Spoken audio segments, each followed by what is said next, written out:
But thank you very much, Glenn. That was very fascinating, and I thought it was important that obviously yourself, the Mayor for Bridlington, and yourself, you were able to be there for that presentation, because it's important to have history explained, because sometimes history is forgotten. There's been a lot of allies that have worked with Britain, and sometimes people don't understand the back history of history and working together. Like I said before, as a community, if you don't work together, things could be quite difficult. As countries in the world, if you don't work together, the same thing could actually happen. Here are actually of my mum and dad. My dad was Kenneth Charles Carton Godfrey O'Dean. He was actually born in Guyana as well, like Cecile Oxall. We're fellow Guyanese. My mum was actually, well, she is, she's still alive, she's in London. She's actually Barbara Isabella Patterson O'Dean, and she was actually 19 in that photograph. There was another canvas I was going to have, but we didn't have time to get it done. My grandparents, which was my mum's parents, actually met the Queen and Prince Philip back in 1965, before Guyana became independent in 1966. The relevance is that when you have history, you know, some people are not royalists, which is understandable, but you cannot ignore history. History tells us what's happened in the past, and I normally say to my daughter, just because we know history doesn't mean we necessarily have to repeat it. We could actually learn from it and improve and go forward, because different people have different skills that when you bring it together, it benefits everybody rather than, you know, like just an individual community, as it were. But the thing of it is, the reason why ACES was actually started, I don't like to dwell on the negative, but we have to face the negative in order to continue with the positive. My daughter was actually bullied severely at high school, locally here. The reason why we moved, sorry just to share this, but if anybody knows me, I'm quite open with our journey. We actually left London about 6 years ago to move here, due to domestic abuse and domestic violence, so we walked away. She was bullied at school, 5 times assaulted, 1 minor head injury, and up against the system, up against everything. Sometimes people, rather than knowing or listening to what's going on, they like to make a judgment. And if you try and challenge that judgment, you can be labelled as aggressive, you could be labelled as difficult, and even as recently as last week, at 48, I've actually joined university because I stubbornly at 19 decided I wasn't going to do a degree. Because of the journey through life, where I've faced loads of discrimination and prejudice, I don't like to talk about it, because when you talk about things that happen, usually you talk about things that are personal to you. So sometimes when you talk about things, it could be misinterpreted that you're only talking about racism. But what people fail to realise, that when you're black all the time and you receive racism, that's what you actually talk about. We've got quite a lot of good friends that listen, that engage, that give us support, but sometimes it can actually drain you. I actually managed at 48 to join a uni. I'm not going to name the name of the uni, or else that's going to reveal quite a lot. About 3 weeks ago, I'm actually doing a wildlife ecology and conservation course, and basically it's a foundation degree with a hope to get an actual full degree. The gentleman in the corner, Jeff Wilson, he's from East Yorkshire Back Group. Now personally, I actually blame him, because for the past 5.5 years, myself and Jazz have actually been part of East Yorkshire Back Group. We've actually accompanied Jeff in several outings and stuff like that to actually help with conservation of bats. Now, I know a lot of people don't understand, in the scheme of things that we have around the room, why we've got Jeff to do with bats. The thing about it, they are part of the ecosystem, and like the bees, if the bees disappear, it would actually change everything in the ecosystem. Bats, believe it or not, and for those who drink, the interesting fact is, without bats, you would actually get tequila, right? But that's not me being a lush. That was actually Jeff telling me that, so I don't know if he drinks. But basically, conservation, whether it's local to here, whether it's around the world, it's important. So I know we had the COVID thing, and there's a theory about bats, but if there weren't any bats, they wouldn't eat midges, mosquitoes, and all other things. They haven't got certain benefits. So what ACES Bridlington Club and Friends by the Sea are actually trying to do is to bring people together from the community. Like Beckham is actually a neighbour from across the road, does really lovely baskets and stuff, and has it been about 2 or 3 years now? 3 years, yeah, it's been 3 years. It's a case that I noticed that she has a talent and a really good way of presenting. Same thing with Becky, who they're joining to work together. Becky's actually, if you don't mind me saying, what's it, customer support?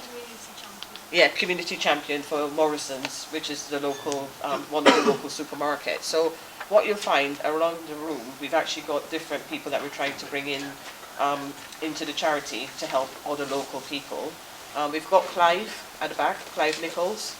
He's from the NHS, so to deal with loneliness, health, mental health and stuff like that. So we're getting quite a lot of, how do I put it, professional people that are on board that actually help out.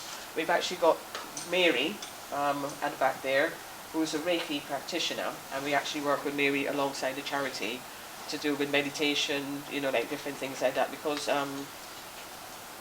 health isn't always about medicine or a tablet. Sometimes health is about meditation and, you know, like different things that Mary practices. We're actually given an opportunity to Felicity at the back, she's from Hull, to do with hairdressing. As anybody will know, there's not a lot of opportunity. Thank you. Is that one good? Good. Let me get in there. Thank you. Yeah. There's not a lot of opportunity to get your hair done here in Bridlington, not just as a black person, but if you're multicultural and you have got children of mixed heritage, it's very difficult to get hair done. I mean, Jazz does hair. She does her very own hair very well, and with a bit of practice, you know, between college, hopefully she'll be able to be as excellent as Mary. And in the corner, Tracy, can you give us a wave, please? Just to let everybody know that Tracy is actually one of our trustees. We've got 4 trustees, Jazz being a secretary, because if it wasn't for Jazz, the charity wouldn't have actually been set up, because a bit like Liam Neeson, I have a certain set of skills. But I'll come to that shortly. Thank you. Have you managed to do it? Our local park. We live locally. There's a park at the end of it, and we've done it 2 years in a row. Jazz always convinces me to do things, and thankfully it's always good, positive things. We actually did a party in the park for the Queen's Jubilee, and then the following year we actually did a party in the park for the King's Coronation. For this one, we obviously invited the Mayor, who thankfully turned up. We had a DJ, we did cupcakes. Joan, one of the neighbours in the street, bakes really nice cupcakes. So I gave her the ingredients, paid for the ingredients, she's done them. Then we had Aloha, which is a local restaurant. They donated 3 trays of chips for free, and I actually got Roots Rum Shack from Hull to provide jerk chicken. So I kind of blended the cultures. It was jerk chicken and chips, we had teas and coffees, and we actually gave it out for free to the local community. The thing of it is, sometimes in terms of cost of living, sometimes people don't always have a meal. So by doing the events and providing, it's a case that we actually, it's an excuse of helping or getting people together. Yeah, there's a DJ, we have fun, and we have food, but there's a lot more to it. It's about community cohesion. It's about reaching out and helping people. And the thing about our charity, even though we're Afro-Caribbean, it doesn't matter who walks through the doors, we actually help them. If we can't help them, we refer them to a different charity. And within the last 2 months, I've actually become a trustee for the Hinge. The Hinge is another charity here locally that's been running for 10 years. And because of my set of skills, the Hinge approached me, and I'm actually on board with them for the next 4 years. So what I'm going to do is try and speed up. Right, okay. As I said before, this is some work that we actually do with Humberside Police, in the sense of when we have our charity meet every 2 weeks, we don't do it every single week. We have an open door policy that Humberside Police can come in, engage with people, and if anybody has any problems locally, we actually network and try and get them help. Is that all right? Okay then. And then I'll let you know when it, oh, thank you, that's really brilliant. So, basically we've got community, this is PAL, Positive Action, all the way from Hull. As you can see, Lucy in the background here. We've got quite a bit going on. The Christmas meal I actually cooked myself, and you know, like, it went really well. Everybody is still alive, so I'm not able to cook. Next one, please. We've actually got interaction. Usually Carl Osler is our local community cohesion officer, but we've got Danny Fleming. Danny Fleming actually met me back in 2018 when we first had problems with the school, and 2018 has been quite a long time. Unfortunately, every time there's been a problem, I have sent an email. By doing this, I'm trying to let people know, I'm letting them into my life to know what we have to deal with on a daily basis. Because, not being sarcastic, and I think that might come down to being Guyanese. Guyanese people are very factual, they're very direct. It can come across funny, but it's not funny, but then it comes across sarcastic, in that I normally say, when police come to the house and they drive off, when they forget about us, we're still black. We don't change. It's like, recently, we've had 3 incidents in the bus for college and uni last week that had to be reported to police. One of them was a light bulb smashed near Jazz. There's your Somalian war cries. There's quite a lot that are racially charged. Now, I don't have a problem being back. I don't mind people not liking me, but as I've gotten older and crabbier, it's about people leaving me alone, right? So basically, we are working with the police to go through this, but every time it happens, it's like we have to treat it as a different individual. But we are always black, so it's quite difficult to get that gauge. But coming back to Danny Fleming, this was actually taken when we went to the Stephen Lawrence Memorial in April at the Guildhall.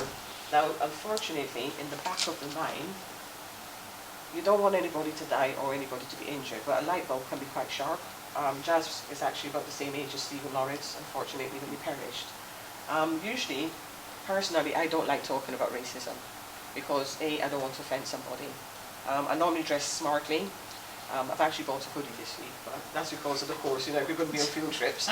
So I've got the hoodie, I've got a rucksack, and I always dress a certain way to blend in. But it doesn't matter how much you try and blend in, you just can't, because from head to toe, you're just there. So personally, as a group, we normally feel that all lives matter, and I still stand by that. If it was Black Lives Matter too, then it's a case that we can embrace that. But coming to like taking the knee and stuff, with my experience, I realize it's something that has to be done, whether you want to offend people or not. So coming and having a discussion, having a talk about it, and finding a way of going forward is very important, because if we don't, there's a lot of suffering, and basically it just goes from one generation to the next.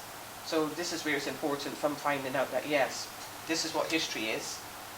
We're trying not to repeat it, and basically we could find a way forward, because if we don't work together, it's a case that things will just keep going on a loop where it's just, you know, like tensions and stuff like that. Sorry, next one please, thanks. Right, I'm going to try and do this quickly.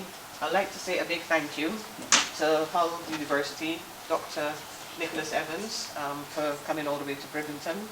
I'd like to say thank you to City, 12 Tribes. Another thank you to your office. We've actually acquired a grant within the last couple of weeks from yourself, so thank you very much. That was a nice sum of money that's going to go towards the charity and put it back into the community. And obviously MSI Police as well. I can't leave you, I am obsessed. Actually, I'll explain the obsession and the set of skills. I actually used to work for police as a civilian for over 18 years. So I'm actually second generation, because my mum worked for the police when I was 14 and at high school. But it's a case that, as I said, we're all important parts of the community. You know, like in terms of the police, people could understand five men running into a burning building and there's a possibility they could die. People understand about ambulance crews, but what they don't realise, when a police officer goes to work, you're not guaranteed to go back home. But at least that's in London anyway. I don't know what it's like here in Humberside. Not that bad, though. No, but exactly, yeah. And back again to Batman in the back, Jeff. Jeff is actually my neighbour. He lives right next door. And he has, what, 6 years, Jeff? 6 years? Basically, he's very kind, so is his wife Mary. And even though we have problems with certain people and racism, I'd like to say that there are quite a lot of local people that, and I hate to say the word white, but there's a lot of local people that are white that we have as friends that are respectful, and they're the ones that kind of keep us going. There's a lot of trust. I always have to tell my mom, do not get jealous, because Jeff and Mary are like second parents. I have to reassure her. You're my first parent, and Jeff and Mary are my second, because believe it or not, Thursday I had to go to York Hospital for a minor procedure. Jeff actually drove me, waited in York, and then drove me back. And then we were saying about fish and chips and stuff like that. I was making sure I was eating, and you know, like, but it's the case that it's really good to have friendships that keep you going. And I always deal with people on an individual basis. I never generalize. So that's where the charity is at. Sorry, next one, please. Right, quickly, Michael Harrison of Harrison Leisure. Basically, he owns most of Bridlington, but he owns Salton Harbour. He owns Jerome's, nice for sherry milkshakes. The Brunswick Hotel, Pavilion, and Montezuma. So he owns quite a bit of Bridlington, but I'd actually approached him to hire a place for us to start the charity. He didn't have anywhere to actually rent us out, but he actually gave us a room in the Brunswick Hotel, which is quite a beautiful dining room. It's been renovated recently, for 6 months free. Now, 6 months is a long time, free is very good, but we've always worked in partnership in that anytime we do something, we always publicize, or, you know, like sometimes if I have meetings, city, if we have meetings, salt, isn't it? Oh, yeah. It's actually the best seafood restaurant. Yeah, well, no, Bridlington, yeah. We don't want to get sent to me, but no, Michael Harrison Leisure, it's been really lovely. Next one, please. Then basically, businesses that have actually supported us from the beginning. For today, Warmdale Foundation, I actually obtained a grant that's made today possible. So basically, I'd like to extend a thank you to them. We've got Richie's, which is owned by Seacourt. It's a weekly carvery. Richie's, the food is lovely. We've got this gentleman here, Michael. When Michael came to the group, Michael said to me, "Oh, I'm really sorry, Rosalind. I know it's an Afro-Caribbean group, but unfortunately they did a DNA test and my blood is all from Leeds." Right? So I said to Michael, "Don't worry, there's no need to apologize. You are welcome. I'm not so sure about your wife, who's from Grenada, but what we're going to do on Yorkshire Day, we are going to celebrate and have Yorkshire pudding. So next Saturday we're going to Seacourt, and we're going to have the carvery with Yorkshire pudding." The thing about the charity is actually celebrating other cultures as well. It's not just about Afro-Caribbean, it's about all cultures, if we can actually manage to celebrate it. Because if you don't have conversations, I mean, when it was Lunar New Year, Lucy, give us a wave, please. Lucy, we did Chinese New Year, so we got Chinese food and we did decorations and everything. Unfortunately, I did 10 interesting facts about China, which I hadn't, because at my mature age, I found out that fortune cookies don't actually come from China. They're actually from San Francisco. So I refuse to eat them and read a fortune now because it's just ruined it for me. But what we tend to do is actually take different cultures and, you know, like bring it to the group respectfully. I've already mentioned Aloha. Susie's from 5 and 2. Susie is really funny. She gets embarrassed because if Susie didn't take Jazz in at 6:55 in the morning for me to get the train to go to Beverley to work, I wouldn't be able to work. So Susie used to take Jazz to school, which was a different school to her son, and that's how I was able to actually work at Humberside Police as well for 4 years. So there are quite a lot of good people that we have locally as friends, and you know, like it's a case that we just keep going. Roots from Shack is actually the one that does our catering from Hull, and it's actually authentic jerk chicken from Jamaica. So, enough about food. We've got Mary at the back. So Mary's been supportive of us as well, to do with Reiki, because if you haven't tried it, try it at least once. It doesn't have to be with Mary. I'm not saying you have to come to Brid, but it's quite good for relaxation. Peter, well, his name is actually Stephen, but he runs Peter Arthur's All Sizes. In our first year, I was on the news talking about some Kenyans and what we actually managed to get for them. Stephen actually gave us a discount and made it possible for them to get warm clothes for winter because they actually work locally, so to help them set in. So there's quite a lot of businesses locally that are in the background, but that are very supportive of ACES and what we stand for. Bridlington Lobster, I know lobster in terms of charity is quite a contradiction. However, Bridlington Bay is actually the seafood capital of the world. They export to Europe and the Far East. But 9 times out of 10, most of what they catch do not go to local people. So I am in negotiations with them. When I've got events, obviously not here because it has to be gated by the council, I will bring lobster to the wider community as best as I actually can. So, you know, like there's a lot of working together behind the scenes. Thank you. Right, okay. I'm going to run through this really quickly. ACES stands for Afro-Caribbean and, which is ET for French, South American, because I was actually born in Guyana, South America, and Friends by the Sea. Now, the ACES bit, yes, is Afro-Caribbean, but the Friends by the Sea could be anybody in the world, of any race, as long as we're respectful. When we meet, our motto is nobody's better than anybody else, and basically we're respectful of everyone. It's peace, unity, love, respect, and inclusion. Inclusion is very important. When you try and exclude people from the community, it's isolating, and obviously the charity is working to relieve isolation in older people. So it's about inclusion on a positive level. Right, ACES began because of sexism, racism, bullying, disability. Doesn't look like it, but I'm actually disabled. I'm registered disabled. I actually retired early due to ill health because I've got 9 things wrong with me. But my mind doesn't get the memo. My mind is quite strong. My body's in charge, but I keep going regardless. So I am disabled, so I face a lot of prejudice. Because you have 9 things wrong, there's possibly a 10th one that's being investigated later. People automatically assume that you have a mental health condition.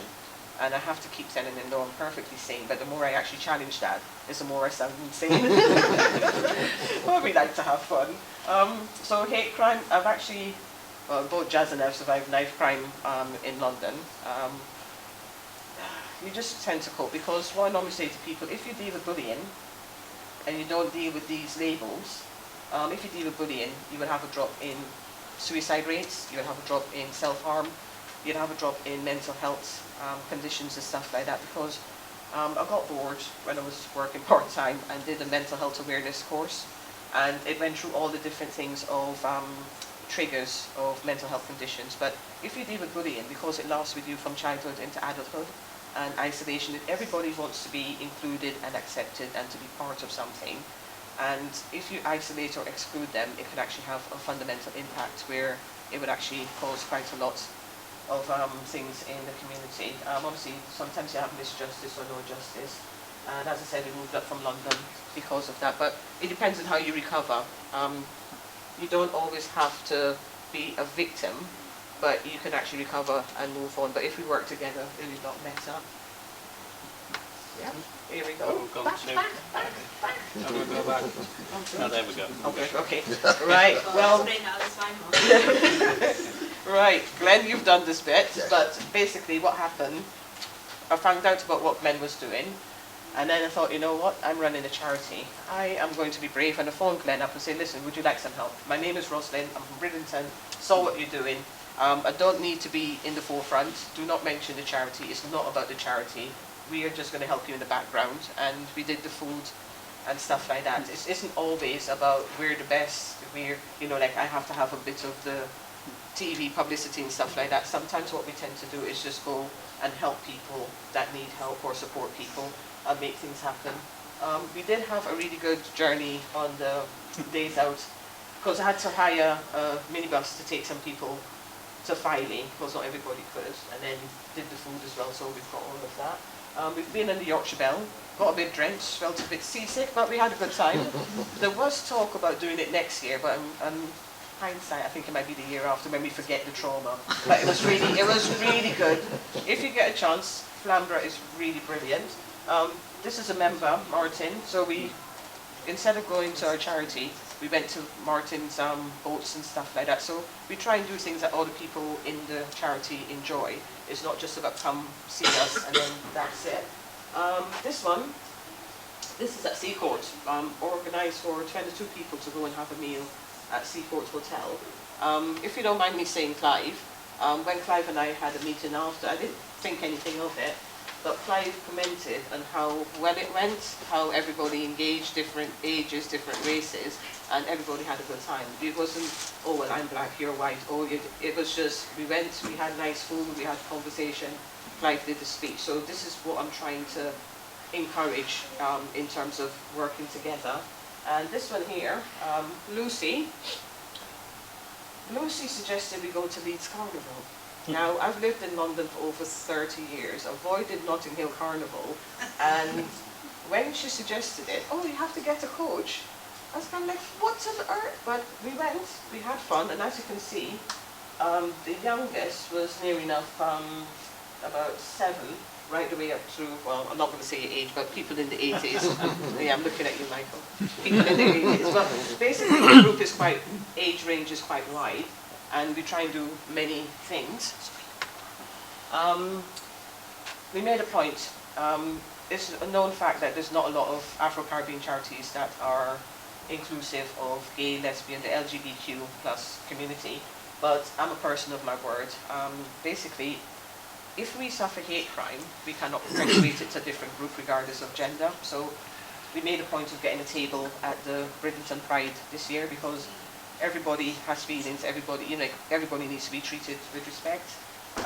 This gentleman here, we were at Brunswick and it was Scooter weekend. They were singing Bob Marley, everything's going to be all right. So myself, Siddy, Jazz and Tracy, and I don't know if it's but we ran out. And we were there, we were singing and stuff like that. And when we finished, he told me that he was a skinhead, right? So he came in and he explained, he said, oh, no, I'm not racist. I was like, okay, I'm not going to argue with you. But what it transpires is that some of there's different types of skinheads. He's from the one in the 80s that look up to Jamaican Rude Boys, and they patterned it like a bit like Madness group. So he had skinhead there, he's got all the different things, and I just found it quite poignant that we were actually having our meeting, and we actually made that connection. He actually donated £10 to the charity as well. But, you know, like people look and think, oh, all skinheads are racist. It's a bit like thinking all black people are violent. So if you get to know the individual, or you learn a bit more of the culture, like the skinhead culture, it's a case that you realize that no, not all skinheads are actually racist. So it's just flipping it on the other side. This is to do with City. This invited me to this, and this is our Chinese New Year. I have a thing about writing in different languages if I can using Google Translate. One day it might be wrong, I don't know. But it's a case that it's trying to include people. Basically, these are meeting dates. You could go past that. Hopefully not running over. Basically, we are there. We work out of here. We've got an email, we've got Facebook, and there are 2 websites actually to come. And there's a contact number. There's more. Right, okay, nearly there. My name is Rosalind Odin, as you would have known already. I'm from Guyana. Our motto is one people, one nation, one destiny. So a bit like what we're doing with the charity, it doesn't matter where you're from. It doesn't matter who you are. We help each other as best as we can. We have helped quite a lot of people in the charity. Obviously, we don't always say everything that we do, but if we can't help, we will actually put them in touch with somebody that can. It's not like, oh, sorry, we can't help you, go away. Basically, it's about who I am. I'm the chairperson of ACES. Sorry, Jazz. Proud mother of Jazz Odin. I retired early since 2021. I'm formerly homicide ex-police civilian, so I've worked with homicide for 4 years. So that's where my set of skills and obsession with police comes from. Yeah. So basically, published co-author, survivor of London knife crime. Don't worry, she's the only one that can do this to me. Survivor of London knife crime. But no, I didn't get stabbed, but it was quite close. And it's quite traumatic because Jazz was only 9 at the time. But if you, as I said, if you deal with bullying, there's certain numbers that will drop. It wouldn't go away completely, but it would actually deal with it. Survivor of domestic abuse. Now, this bit, I know the Met has got a really bad reputation, but I am proud of my 18 years work with 2 different police forces. I'm a former ex-Met civilian of 14 years. I was a 999 police officer, that's how I started off. I worked in the Met Intelligence Bureau as a PA to an OPU commander. And then I was in the Serious Crime Directorate for 7 years.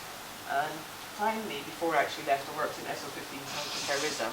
as a trained homes indexer. So that's where my set of skills come from.